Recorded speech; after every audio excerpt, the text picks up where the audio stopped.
Greetings, fellow thinkers and drinkers and Motörhead fans.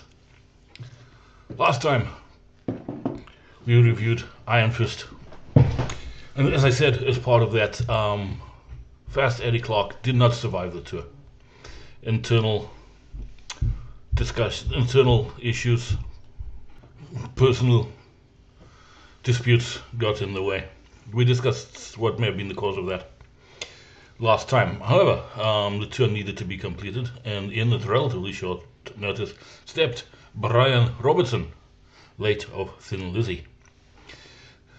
Now, despite what subsequently happened, they must have felt confident, that is, Lemmy and Filthy must have felt confident enough with him. But not only did he complete the tour, but they kept him on to write and record the next album, Another Perfect Day. Well, what to say about it? Well, the first thing is, there's a couple of things we have to get off, have to deal with. Tony Platt was hired to produce it. For the first time a big name producer, shall we say, with a proven reputation, has worked with the band. And let's be fair, the results are obvious. This is the best sounding Motörhead album to date by a country mile. It sounds luscious, it's great, it's full, it's fat. All the frequencies are there, it's well balanced. You can hear the instruments, there's good separation of them, the sound is full and fat. This is, by, as I said, by a country mile, the best sounding Motörhead album to date. The other thing I think needs to be said is that Brian Robertson was simply a superior musician to Fast Eddie. In all senses. A superior guitar player, a superior soloist, a superior songwriter. That is not to diss Fast Eddie at all. He was part of some great music with the band, but there's always somebody better than you. And in this case, Brian Robertson was. Now, we all know this didn't end particularly harmoniously. However, this is not a biography. We're just here to dwell on the results. And my God, what a fantastic album they produced. I'm not going to say this for every song, so I'll say it now. There is a rare melodic depth to this album. But despite that, it loses nothing. This is still Motörhead. Unquestionably Motörhead. And again, contrary to what would later be said and what would later transpire, I think that Robertson brought out the best in Lemmy. He upped his game. He really did. These are superbly written, constructed, arranged, and performed songs. Robertson is all over them. But he does not get in the way. Not on the record, no. His solos are a joy to listen to, every single one of them. But it does not intrude. We've got no 10-minute songs here, anything like that. This is still Motörhead. Now, I know Lemmy would go on to complain that it was hell working with Robo in the studio, taking 17 hours to produce a guitar solo, or there was some similar code. Okay, fair enough. But again, we're here to discuss the finished product. And in the proud tradition that has now been established of really kick-ass opening songs to their albums, Back in the Funny Farm upholds that tradition in fine style. Great riff, great playing by Lemmy, great playing by Filthy, great lyrics, great song. Catchy, but heavy.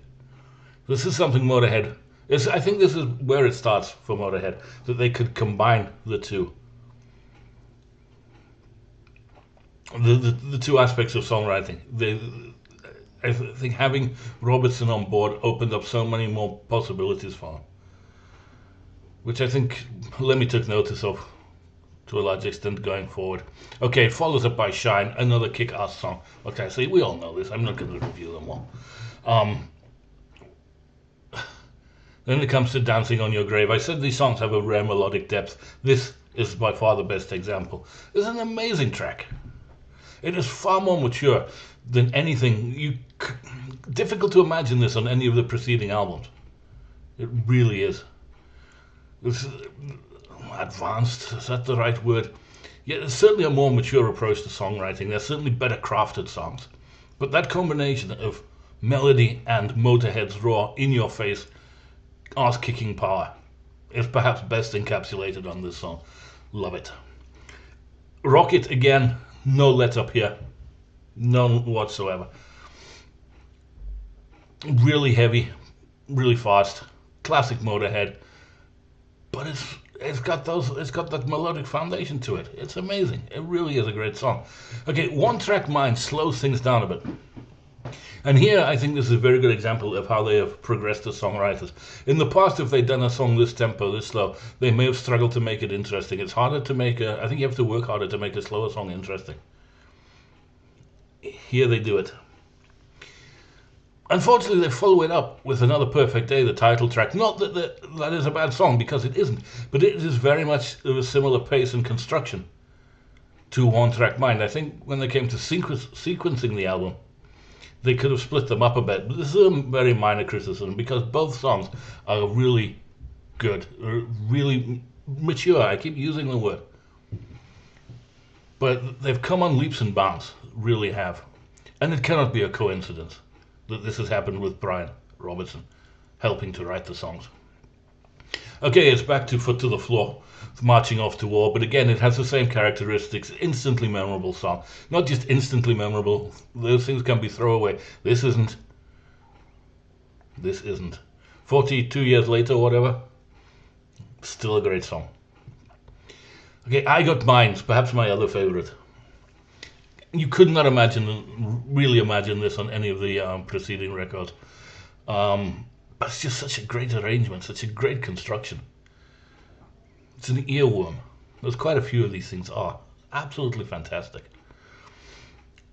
Tales of Glory puts the foot back to the floor, as does Die, You Bastard. Die, You Bastard, I should say. Absolutely fantastic. This is a fantastic record. Again, it sounds good. The songs are so well constructed and so well performed. Unfortunately, when you start to look behind the scenes, things were not great. Issues with Robertson, I guess. According to Lemmy, he never really felt he was part of the band, as if having been in Thin Lizzy, being in Motörhead was somehow beneath him, and he always tried to give the impression of being a guest artiste rather than being a member of the band. Never a good thing for team building.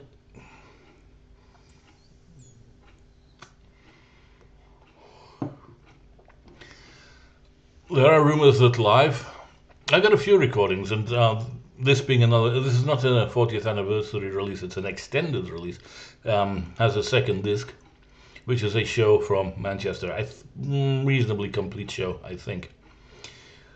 Another criticism Lemmy had was Robertson didn't want to play the old Ace of Spades or the Motörhead Classic. Well, there are a fair few actually on here. They even dig out old Iron Horse, and still quite a lot from the much maligned Iron Fist. And this album is well represented. So again, it just says that they must have had faith in it. Otherwise, they wouldn't have played so many of the tracks live. Live, from listening to this and a couple of other recordings I have, again, Robertson's just a class above. It sounds like I'm dumping on Eddie. It's not my intention, but he is a superior player, and it shows. It's as simple as that. Now, apparently there were some erratic displays from Brian, and we will not discuss his sartorial choices. I don't think I need to elaborate on that one. The whole thing came to a head at some point, and he was asked to leave, which he did, and I think Filthy went with him, a bit disillusioned. I think he was very much Filthy's idea, Filthy being a great Thin Lizzy fan, and it left Lemmy on his own for a while, but again, we'll pick that up next time. This is by far my favorite thus far. Like I said, I'm going back these through, from the beginning. I can't pretend I'm hearing them for the first time. As I said, with some of the older ones, it's the first time I've heard them in many years, so there was a mild surprise factor. As I said last time when discussing Iron Fist, much better than I believed. I think I'd been believing the press or its bad reputation. But when I played it, anyway, check that last video out if you want to hear more on that one. But this is, if I'm stopped on the street, it doesn't happen often, but it could. If I'm stopped on the street and somebody says, what is your favorite Motörhead album? This is one of the answers I will give. Unquestionably one of my favorites. It's a unique album in their catalog. They never got this melodic again, but they would retain the heaviness, with a couple of exceptions, I think. Oh, excuse me. Going forward, that's a perfect rare combination of heaviness and melody, and it's just one of those one-off lineups that, if nothing else, worked in the studio. You may, with a point of reference, the Born Again, Black Sabbath Born Again album, although I thought that worked live as well. But it was a one-off. We never got to hear a follow-up. We never see what else they could do together. But that one-off is just so special, and maybe it is because it is a one-off. It was never to be repeated. But this album was ignored for a long time. Years later, it underwent something of a renaissance, and Lemmy admitted he was pleased with that, but nobody seemed to like it at the time. That might be to do with the other factors, as I said, some strange stage attire and perhaps some less than committed performances from the new guitar player. But again, that's all water under the bridge now. And it's all passed into history, as it were. What we are left with is this. And this stands proud in the Motörhead catalogue. One of their all-time finest efforts. Not just theirs. This is a really strong genre record. So, that's that. Like I said, this left Lemmy in a state of flux for a couple of years, but we'll pick that up next time when we eventually get around to discussing Orgasmatron. So, what do you think? Do you share my views? Do you not? Feel free to comment, feel free to engage, to like, to share, to subscribe, and all those other good things that do not hurt, but at the same time, they are not tax deductible. With that philosophical note, I thank you for your indulgence. Be well, and ma chonkia.